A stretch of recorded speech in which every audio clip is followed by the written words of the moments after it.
সংস্কার আগে নাকি গণহত্যায় অভিযুক্তদের গ্রেপ্তার আগে? এই যে আওয়ামী দোসরদেরকে জায়গা দিলেন, তার একটা ছোট্ট গিফট দিল ওরা, একটা গিফট, গিফট অফ ডিক্টেটর। এই আগুন লাগাটা হলো গিফট অফ ডিক্টেটর।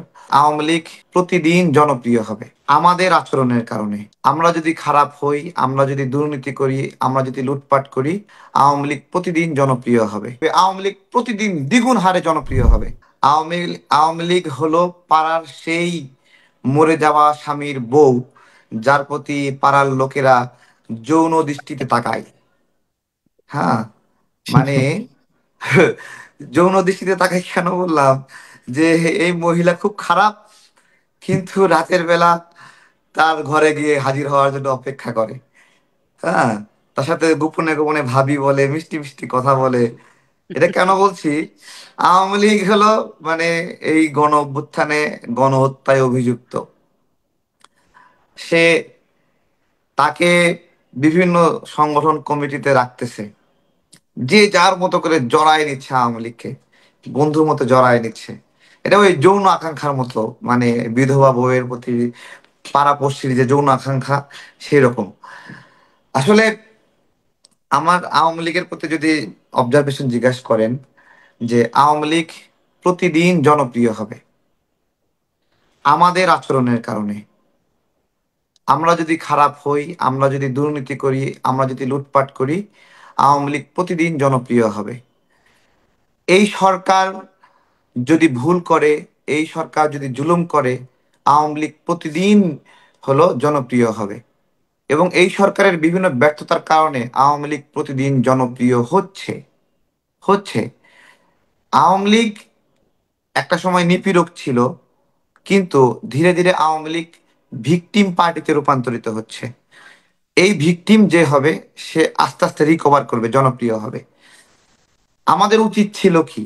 আমাদের উচিত ছিল গণ অভ্যুত্থান পরবর্তী সময়ে সঙ্গে সঙ্গে গণহত্যায় অভিযুক্ত, গণ অভ্যুত্থানে সন্ত্রাস করা লোকদেরকে গ্রেপ্তার করা, যেটা শ্রীলঙ্কায় হয়েছিল। শ্রীলঙ্কায় মানে গণ অভ্যুত্থানের পরে তারা সঙ্গে সঙ্গে রাতারাতি হাজার হাজার ওই মানে রাজ পরিবারের সদস্যদের অনুসারী যারা যারা ভায়োলেন্স করেছে, সন্ত্রাস করেছে, তাদেরকে গ্রেপ্তার করে। সঙ্গে সঙ্গে দুর্নীতি দায়ে অসংখ্য নেতাকর্মীকে গ্রেপ্তার করে শ্রীলঙ্কায়। বাংলাদেশে এইটাই হতে পারতো, যে গণ অভ্যুত্থানের পরে সঙ্গে সঙ্গে হাজার হাজার আওয়ামী লীগ নেতাকর্মী, যারা পাড়ায় মহল্লায় ছাত্র জনতার বিরুদ্ধে অস্ত্র ধারণ করেছে, চা পাতি নিয়েছে, লাঠি নিয়েছে, মাথা ফেটে দিয়েছে, নির্যাতন করেছে, ধর্ষণের হুমকি দিয়েছে, তাদেরকে আটক করা প্রয়োজন ছিল। কিন্তু কোনো একটা পলিসিগত কারণে সরকার একটা পলিসি নিয়েছে যে না, এদের প্রতি হলো এই আচরণ করবে না। একটা পলিসি নিয়েছে। এই পলিসি এই সরকারকে সবচেয়ে বেশি অজনপ্রিয় করেছে। এবং আমরা যেরকম একটা কথা বলি যে সংস্কার আগে নাকি নির্বাচন আগে, আমরা বলি সব সময়। তাহলে আমরা কি বলি? সংস্কার আগে। আজকে একটা প্রশ্ন রাখছি, সংস্কার আগে নাকি গণহত্যায় অভিযুক্তদের গ্রেপ্তার আগে? সংস্কার আগে নাকি সচিবালয় থেকে আওয়ামী দোসরদের বের করা আগে? কোনটা আগে? তাহলে আপনি আওয়ামী দোসরদেরকে বের না করে প্রতারণা করছেন দেশের সঙ্গে। আপনি হুম। আওয়ামী দোসরদেরকে নিয়োগ দিয়ে প্রতারণা করছেন দেশের সঙ্গে। সচিবালয়ে আগুন লাগলো, এই যে আওয়ামী দোসরদেরকে জায়গা দিলেন, তার একটা ছোট্ট গিফট দিল ওরা, একটা গিফট, গিফট অফ ডিক্টেটর। এই আগুন লাগাটা হলো গিফট অফ ডিক্টেটর, আওয়ামী লীগের গিফট, আওয়ামী সচিবদের গিফট।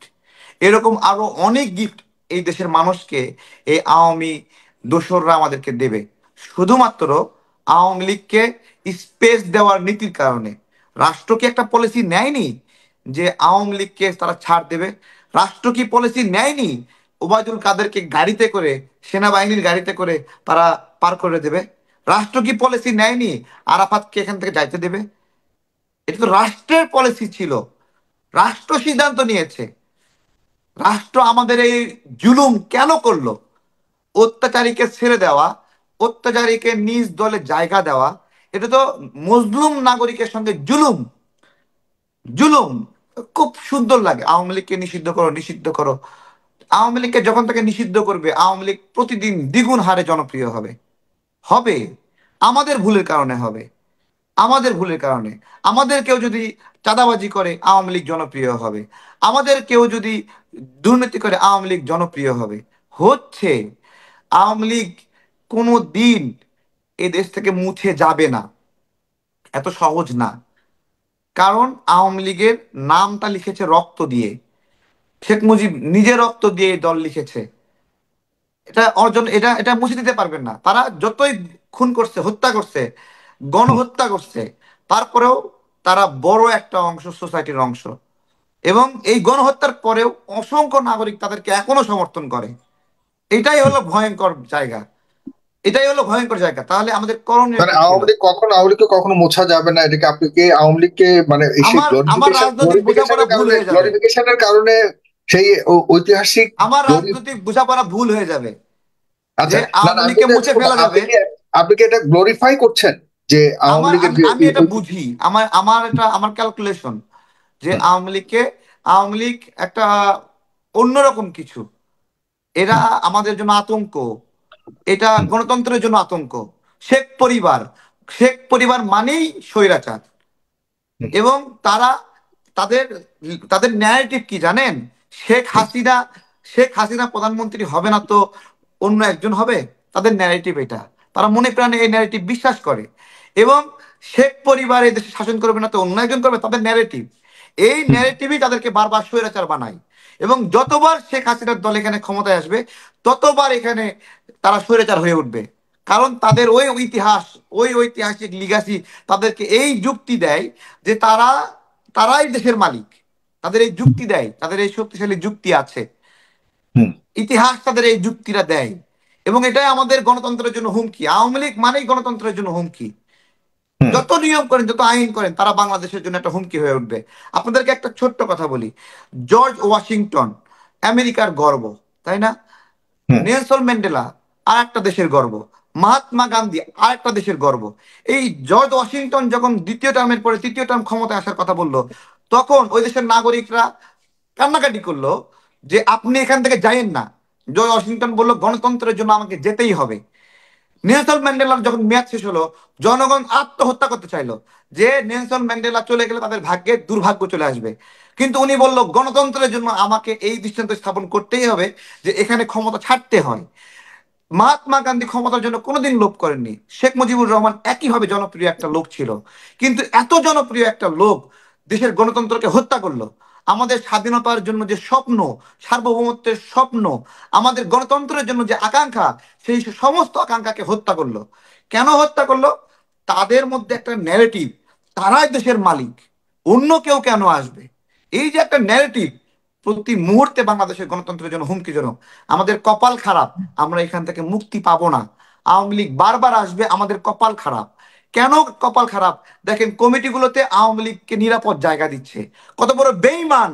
মুখে বলে আওয়ামী লীগ নিষিদ্ধ কর, আর এখানে কমিটির মধ্যে আওয়ামী লীগের লোককে জায়গা দিচ্ছে টাকার জন্য, অর্থের জন্য।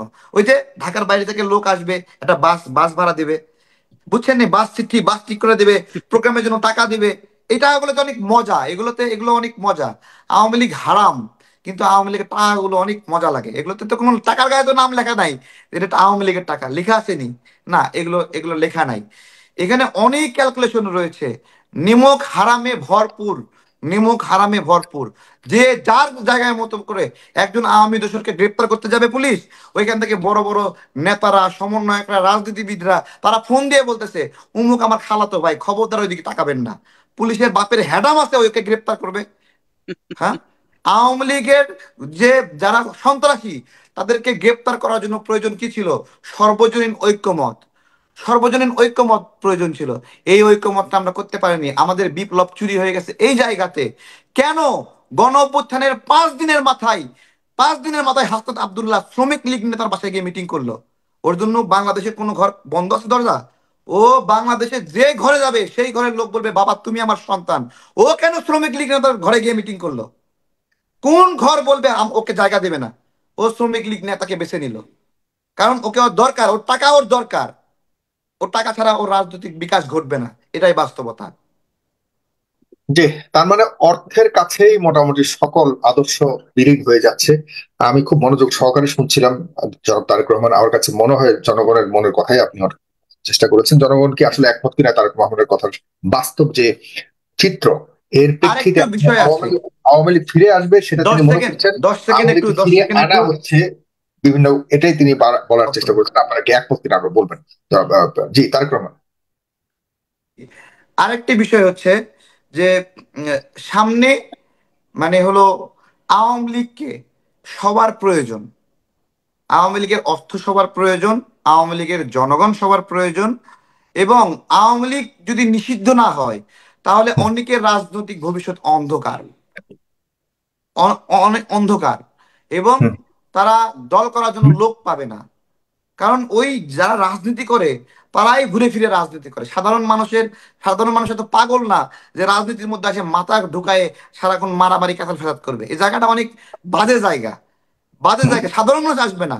ওই রাজনৈতিক ভাবে মাথা পড়া লোকজন তারাই ঘুরে ফিরে এক জায়গায় জায়গা না পেলে আরেক জায়গায় যাবে, এক জায়গায় বহিষ্কার হলে আরেক জায়গায় যাবে, এক জায়গায় নমিনেশন না দিলে আরেক জায়গায় যাবে, ঘুরে ফিরে ওরা যাবে। আপনারা যদি ভাবেন নতুন ধারা, এই নতুন ধারা শব্দটাই একটা ভণ্ডামি। নতুন ধারা বলে কিছু নাই, সব হলো টেকার ধারা, সব প্রতারণার ধারা। জি, নতুন ধারা, বিপ্লব, হ্যাঁ, এগুলো স্বপ্ন দেখানো। দেশপ্রেম, দেশপ্রেম একটা রাজনৈতিক ব্যবসার টোকেন। এই যে বলে রাইট। না একটা নাটকে, শুনেন, একটা নাটকের ভিতরে একটা মাস্টার বলতেছে কাজের মহিলাকে, তোরে আমি অনেক ভালোবাসি। তো বলতেছে, মাস্টার তুমি আমার ভালোবাসো? তা বলতেছে, হ অনেক ভালোবাসি। কয়, বলতেছে, ভালোবাসা বালের বাল, মনে শুধু ড্যাশ ড্যাশ ড্যাশ। তো মানে রাজনীতিবিদদের মুখ থেকে ওই দেশপ্রেম কথাটা ওই রকম, যে দেশপ্রেম, ন্যায় বিচার, সুশাসন, গণতন্ত্র, এই বিষয়গুলো হলো ওই বালের বালের মতো। মানে জি, এটা আপনার একটু ঠিক আছে। ক্লু দিয়ে ল্যাঙ্গুয়েজ দিয়েন, ঠিক ল্যাঙ্গুয়েজ আছে, না ল্যাঙ্গুয়েজ হলে আবার জি, আপনি জি, কপিরাইট ধন্যবাদ খাইবেন। আপনাকে, ধন্যবাদ। জি, প্রিয় দর্শক, যেটা বলতে চেয়েছেন জনাব তারেক রহমান, এটা অনেকেই বলে, আমিও যতটুকু শুনতে, যে অনেকটা এরকম যে আওয়ামী লীগ আগে নিয়ে রাজনীতি করতো, এখন দিয়ে রাজনীতি করছে। বাট রাজনীতি কিন্তু আওয়ামী লীগ করে যাচ্ছে। আর যারা আগে দিয়ে রাজনীতি করতো তারা এখন নিয়ে রাজনীতি, আর দিয়ে যারা আগে আহ, আওয়ামী লীগের পাশে ছিল, এখন নিয়ে আওয়ামী লীগের পাশে আছে। ব্যাপারটা এরকম কিনা আপনারা আপনাদের মতামত জানাবেন।